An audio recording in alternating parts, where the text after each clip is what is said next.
Boa noite a todos. Estão ouvindo? Então, boa noite a todos. Que a paz do Mestre Senhor Jesus nos dê a harmonia, o equilíbrio, para que possamos trazer a sua mensagem de transformação em nossa vida. Que possamos estar, nesse momento, unidos em um só pensamento, para que possamos ter Jesus ao nosso lado, porque Ele disse que aonde tivesse 2 ou mais reunidos em seu nome, Ele estaria. Nós vamos falar do tema esquecimento do passado. Esse tema, dentro da doutrina espírita, ele é trazido em vários livros, tanto no Pentateuco kardeciano, que são as obras básicas, quanto nos demais livros da literatura espírita, vem trazendo sempre essa pontuação da questão do esquecimento do passado. Mas busquei no Evangelho segundo o Espiritismo esse tema. O Evangelho, ele é um livro que nos traz o consolo para o nosso dia a dia. É um manual do nosso bem viver. É um manual que, se nós colocássemos em prática, nós seríamos muito felizes. E dentro do Evangelho segundo o Espiritismo, ele está pontuado no capítulo 5, com o título Bem-aventurados os aflitos. Nós, enquanto humanidade, nós procuramos, desejamos a felicidade. Mas a aflição nos parece bater a nossa porta a toda maneira. E por que será que esse tema, esquecimento do passado, está incluído exatamente nesse título, Bem-aventurados os aflitos, que é uma fala do Cristo? Então, vamos fazer uma reflexão para que possamos compreender o que o esquecimento do passado nos traz, ou nos traria, né? Por que o esquecimento de nossa existência passada nos parece um bloqueio? Porque muitos, quando adentram a doutrina espírita, muitas das vezes questionam: se eu conhecesse o meu passado, eu poderia proceder diferente. Eu poderia me comportar diferente diante das situações. Eu poderia compreender porque sofro ou porque eu não sou feliz. Então, diante dessa pergunta, nós vamos ver por que é que nós não temos essa lembrança nas existências, essa lembrança toda do nosso passado. Então, quando se fala, muitas das vezes a gente fala assim: nós temos muitas vidas. Não, não é vidas. Nós temos uma vida que é eterna, mas nós temos existências. A existência nos traz uma percepção. É a maneira como nós vamos lidar com esse momento que nós estamos aqui, encarnados ou desencarnados. Porque a vida é eterna. Só que nós aqui, nesse momento, nós temos um corpo. E esse corpo nos traz as sensações. Então, nós temos essa percepção. Então, por que esquecemos de nossas existências passadas? É a pergunta. Se nós formos olhar a nossa trajetória como coletividade no planeta que nós habitamos, nós vamos ver que até o momento o planeta esteve sem nós, seres humanos.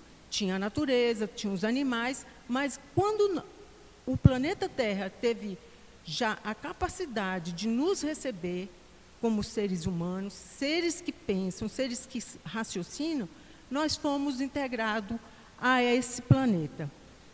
E a história que nós temos do nosso planeta, nós vamos ver que está marcada, muitas das vezes, pelo domínio. A partir do momento que nós tivemos a consciência de poder transformar aquilo que... Porque os animais vieram protegidos, com um pelo, tudo. Nós não, nós chegamos aqui, só tínhamos nós, e nós tínhamos que fazer progredir. Então, nós passamos por algum momento a Terra como primitiva.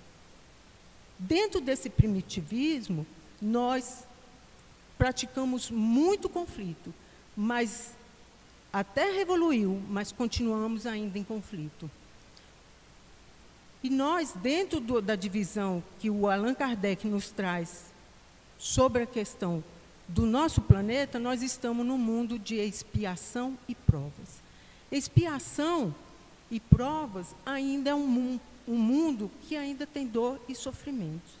Então, nós vamos ver que nós evoluímos na tecnologia, nós já não praticamos a escravidão direta, mas muita coisa ainda acontece dentro do nosso planeta, como sociedade, que nós ainda continuamos a escravizar. Basta ver essas multinacionais. E na nossa moradia, saímos da caverna, hoje temos uma casa, moramos em grandes, com mais proteção. E já não praticamos assim, a intolerância tão direta. Nós falamos que já temos uma certa consciência, mas diante da indiferença, nós ainda somos capazes de praticar muita coisa de conflitos. Então, quando se fala em poder, em domínio, nosso passado não é tão grandioso assim. E ele está aí à nossa mostra, né? Então, por que é que as recordações, se eu me recordasse da minha existência, do que eu vivi anteriormente, o que poderia acontecer?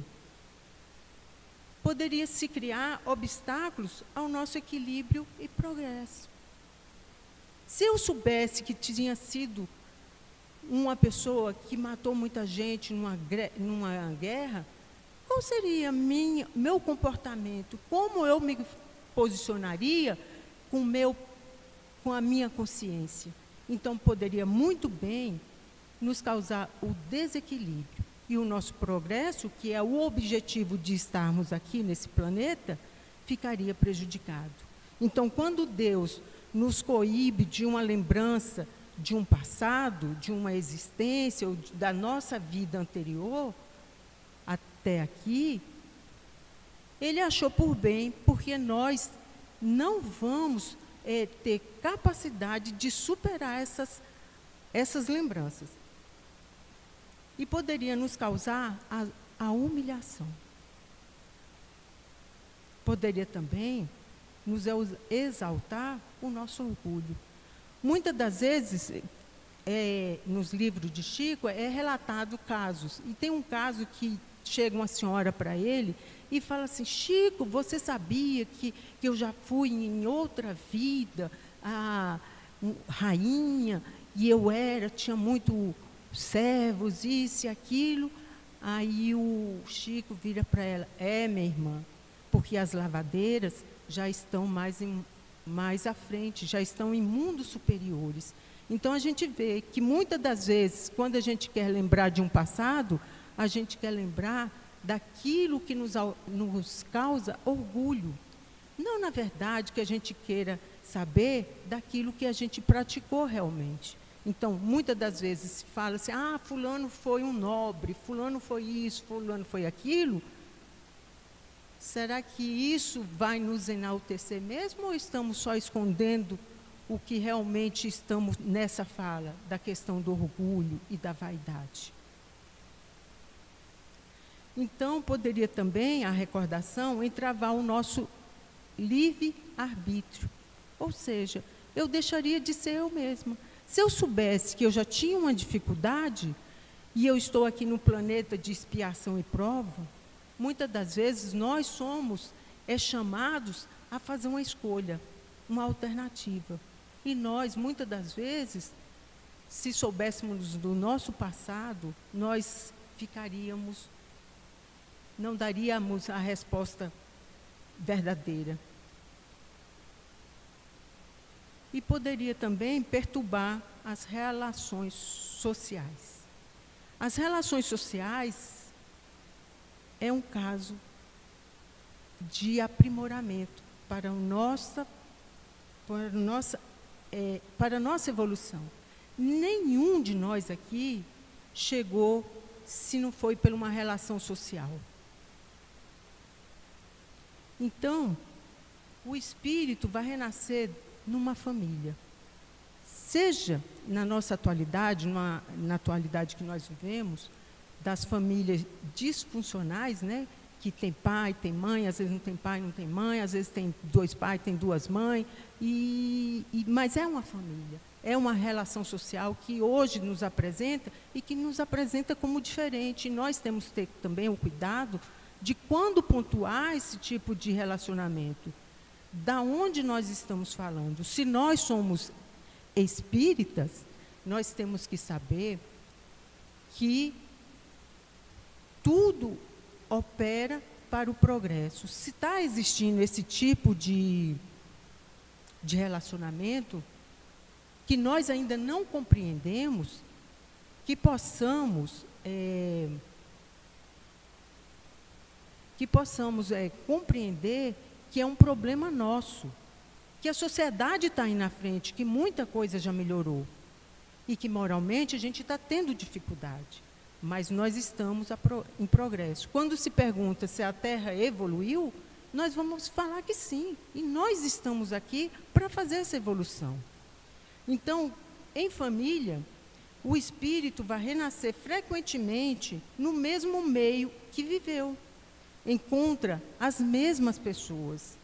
Mas encontra por quê? Para reparar o mal que se fez.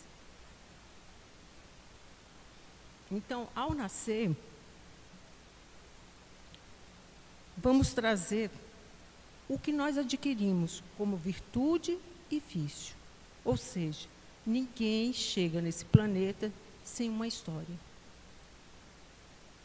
As virtudes são aquilo que nos aproxima de Deus. Os vícios é aquilo que nos aproxima da materialidade, do aqui e agora. Então, as virtudes que nós temos, nós já adquirimos.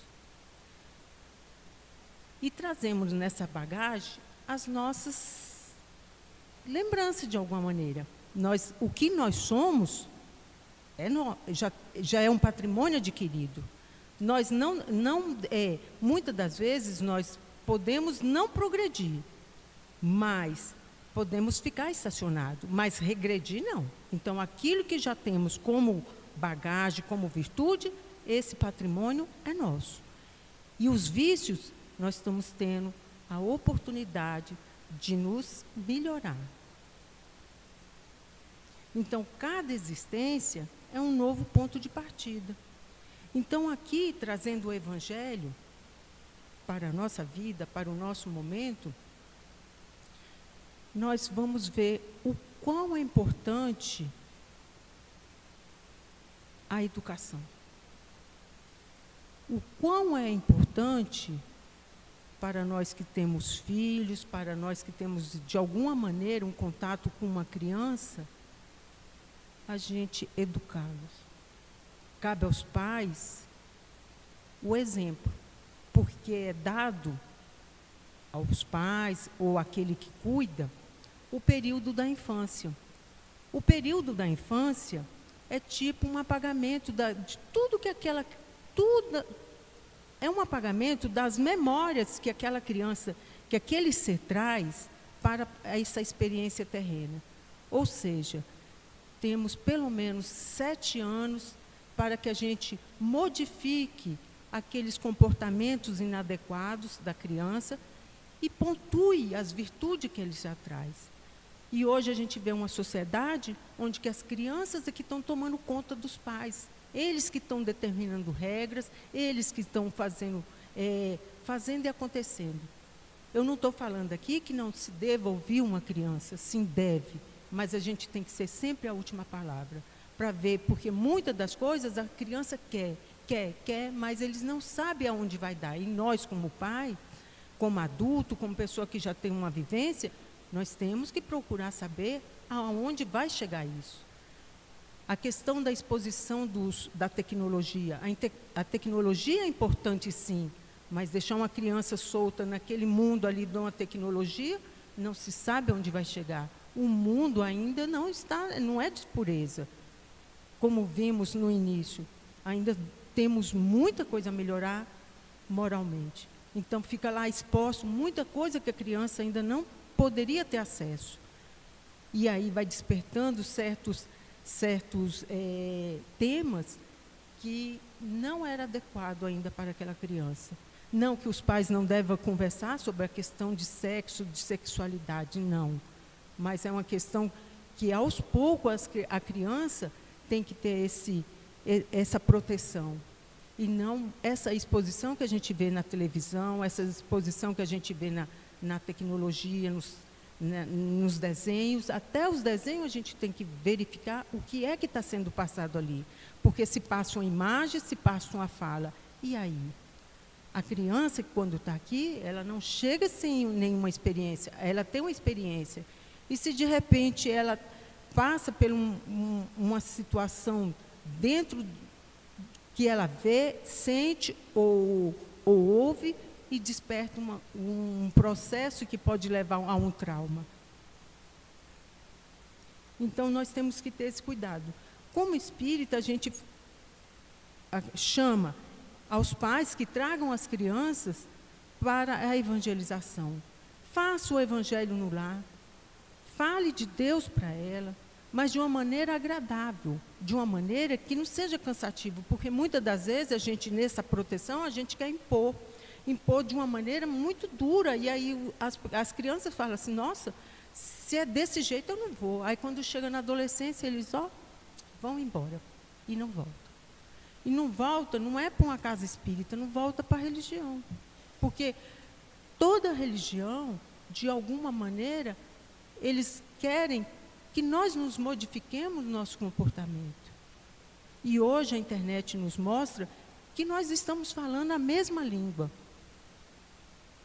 Alguma outra ainda que fica nesse conflito, nessas disputas, mas hoje nós já temos a maturidade de escutar uma fala e poder avaliar se aquilo ali vai nos fazer bem ou não. Então, ao nascer, pouco importa o que aquela pessoa foi, pouco importa o que eu fui. Porque o que importa é como eu estou lidando as situações que estou vivendo hoje.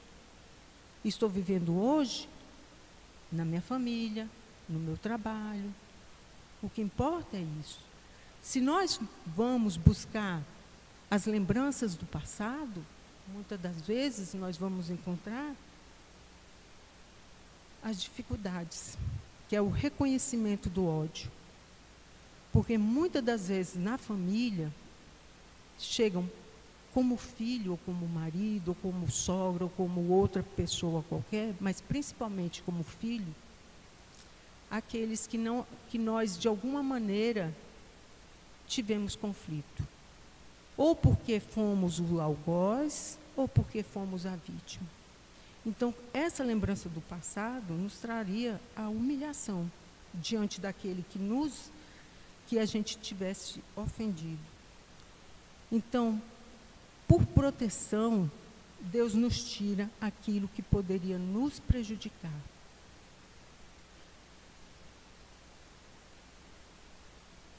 Já pensou como nós agiríamos se aquela criança tão bonitinha, tão meiguinha que chega, a gente tivesse toda a ficha corrida, nossa e a dela? Então, Deus nos concede, né, para o nosso adiantamento, o que nos é necessário e nos basta. Os meios de correção, ou seja, a voz da consciência.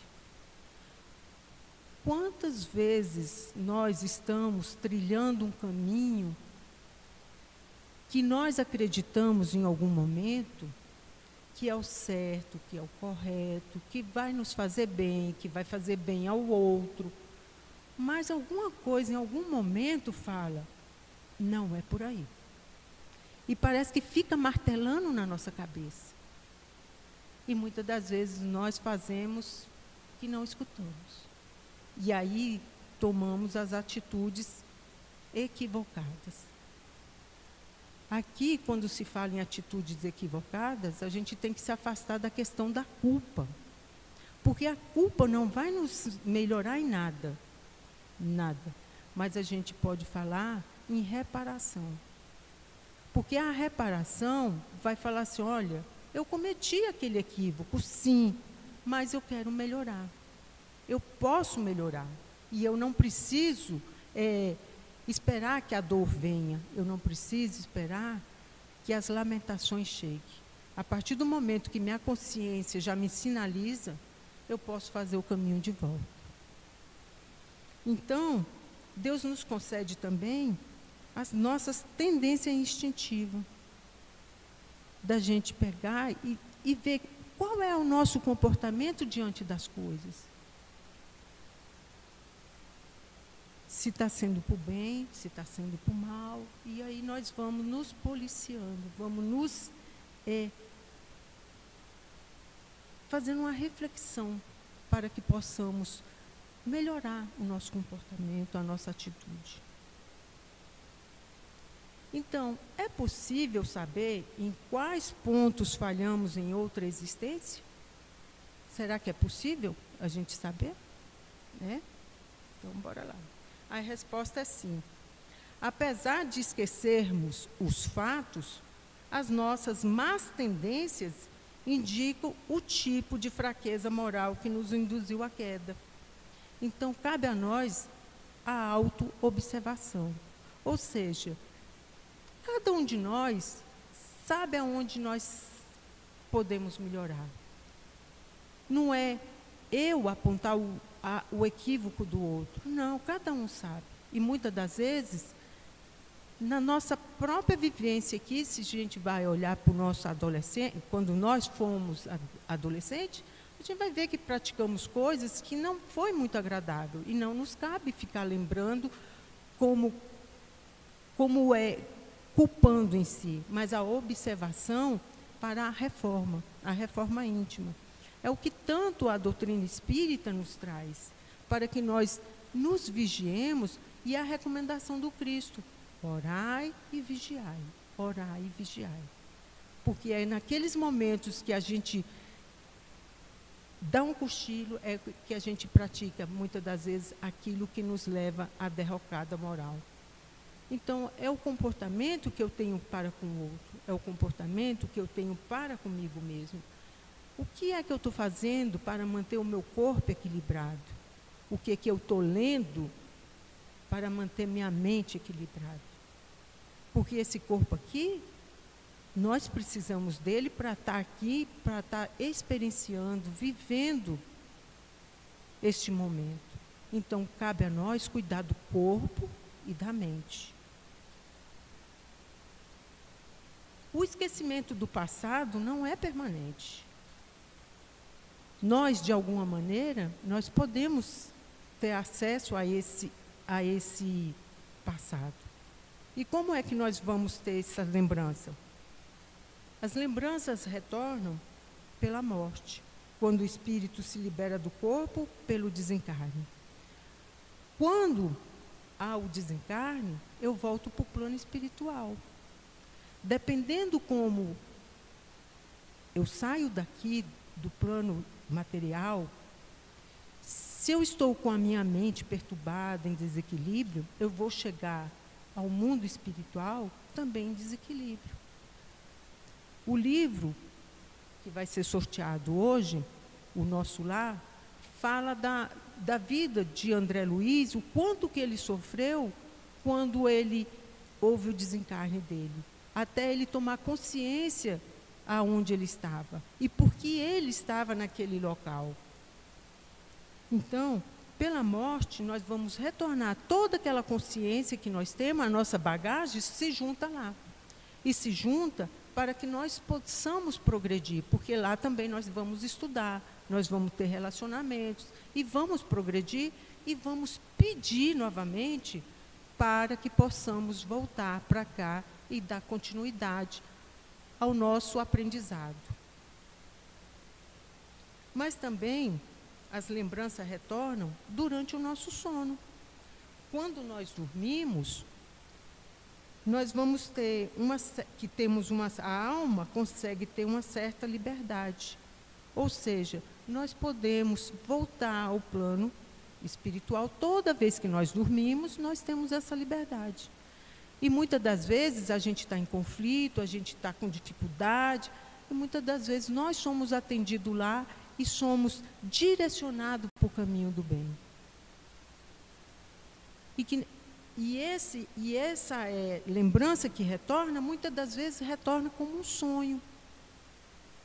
E esse sonho, muitas das vezes, a gente não sabe, fica naquela, tipo assim, eu não sei se é verdade, eu não sei se é mentira, eu não sei se eu vivi aquela situação, mas nos trazem.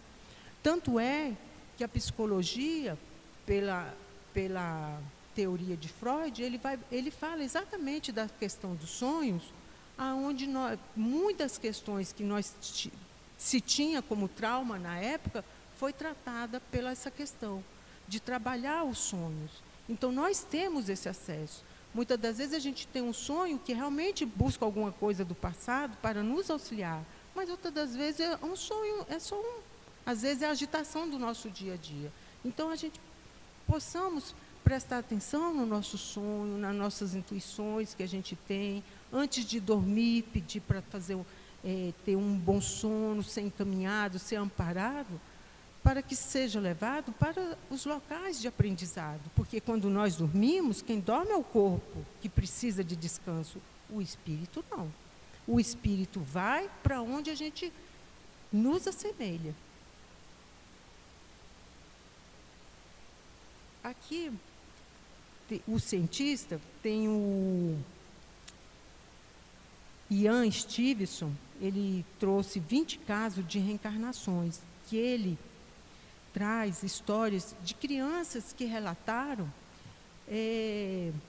a vida que ela, enquanto criança, estava ali. Ela falou tudo direitinho, ele foi atrás, os pais acompanharam tudo, e foi comprovado que realmente existe a reencarnação.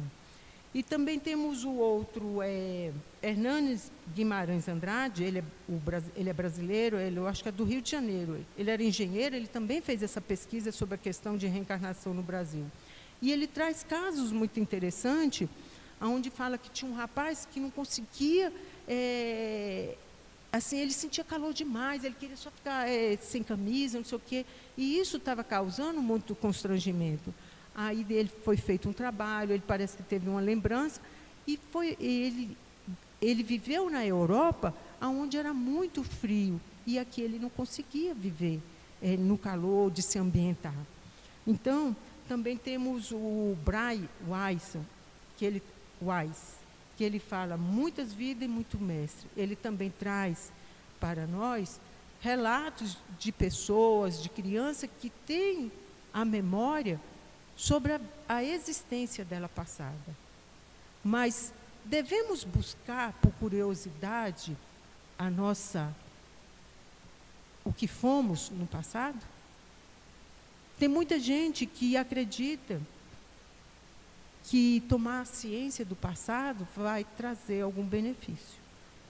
Mas o profissional que pode trazer essa consciência, seja um psiquiatra, seja um psicólogo sério, ele jamais vai fazer isso que não seja pela indicação de fazer a pessoa sair daquele conflito que ela existe na mente dela, pelas questões emocionais, psicológicas, porque sabemos que se está nos arquivos da nossa mente, Deus tem um propósito. E se nós, como profissionais da área, que tomam essa atitude de fazer isso, ou só para pontuar uma curiosidade, muitas das vezes o retorno não vai ser agradável, porque podemos descobrir o que fomos ou o que sofremos. E aí, muitas das vezes, se essa terapêutica não fica bem acomodada, em vez de resolver um problema, terá um problema ainda maior. E os pacientes, eu acho que foi o Ian Stevenson que disse, os pacientes só deixam aflorar as lembranças que conseguem suportar e bloqueiam aquelas que ainda está o violentando. Então, até nisso, há a proteção. Então, não vamos ter acesso a toda a nossa existência. Bem assim no plano espiritual. Tem um livro que André Luiz nos traz, que ele fala de uma senhora que estava reclamando muito, se queixando muito, aí ela foi convidada para compreender aquela situação. E ela foi levada a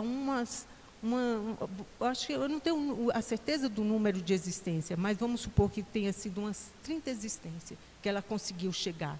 Quando ela não conseguia mais dominar a questão da emoção e tudo, ela pediu para voltar. Aí ela compreendeu por que estava passando pelaquela situação. E aqui nós vamos ver um caso que é trazido no livro de Ivone Pereira, Memórias de um Suicida, onde o caso é de uma pessoa por nome de Mário Sobral. Ele, em sua vida, ele estrangulou a companheira. E ele não queria fazer aquilo, mas ele praticou esse ato.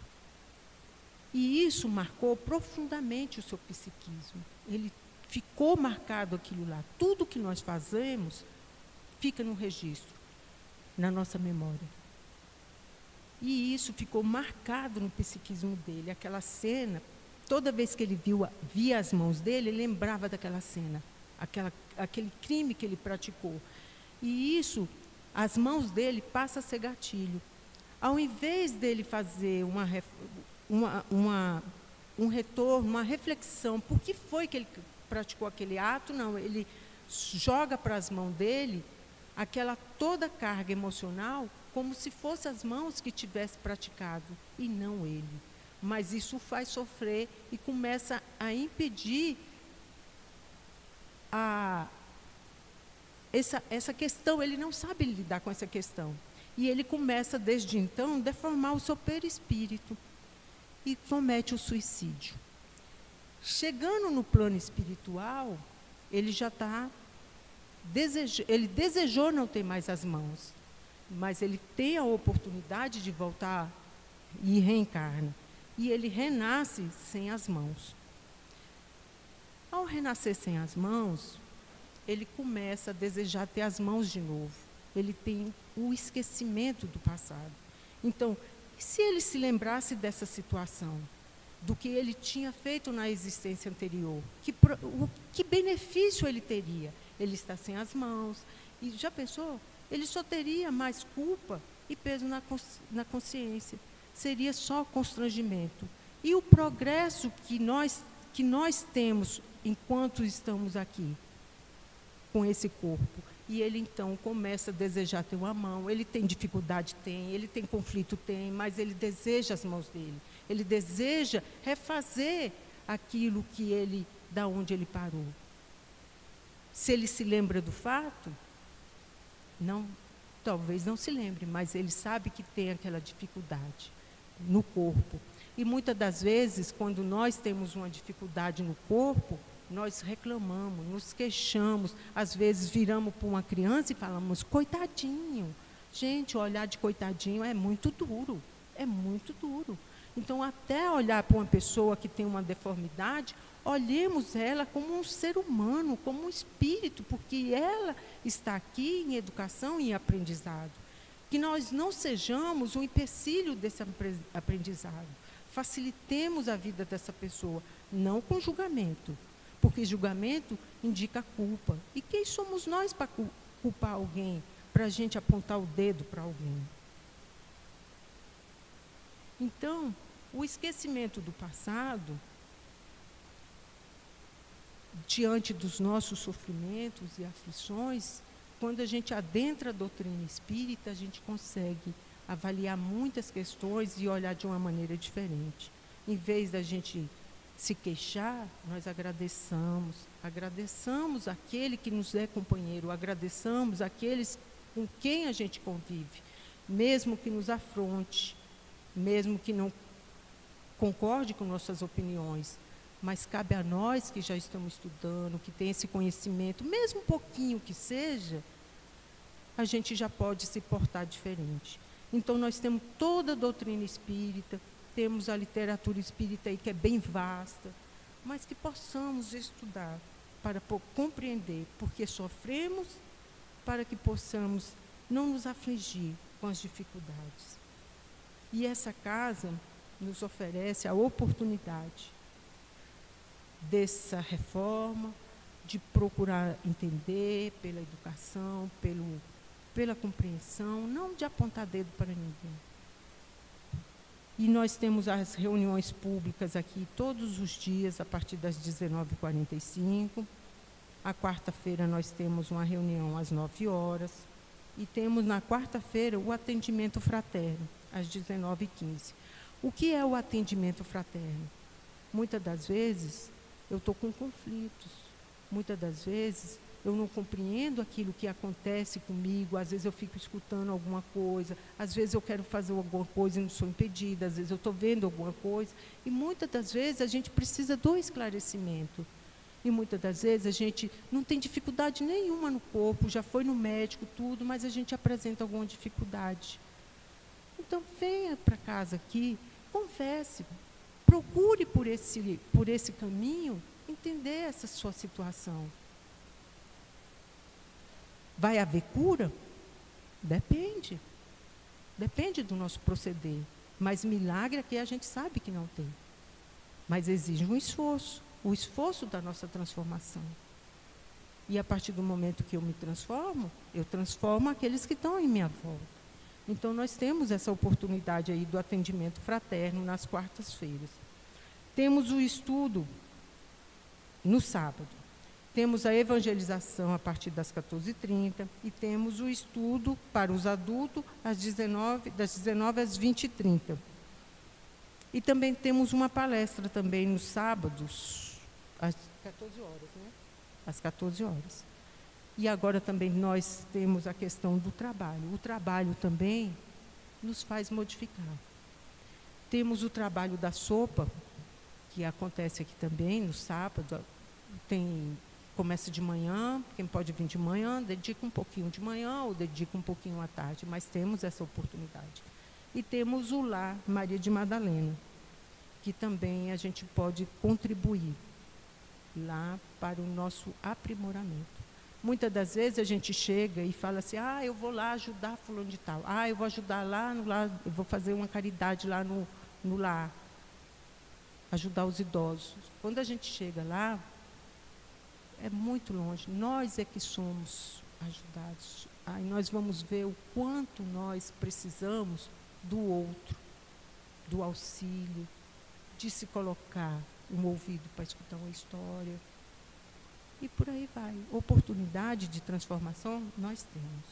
Então, que a paz do Mestre Senhor Jesus nos dê o amparo, o equilíbrio e a consciência de que, se não temos a lembrança do que fomos no passado, é uma bênção que nos é dada para o nosso progresso moral e espiritual. Que assim seja.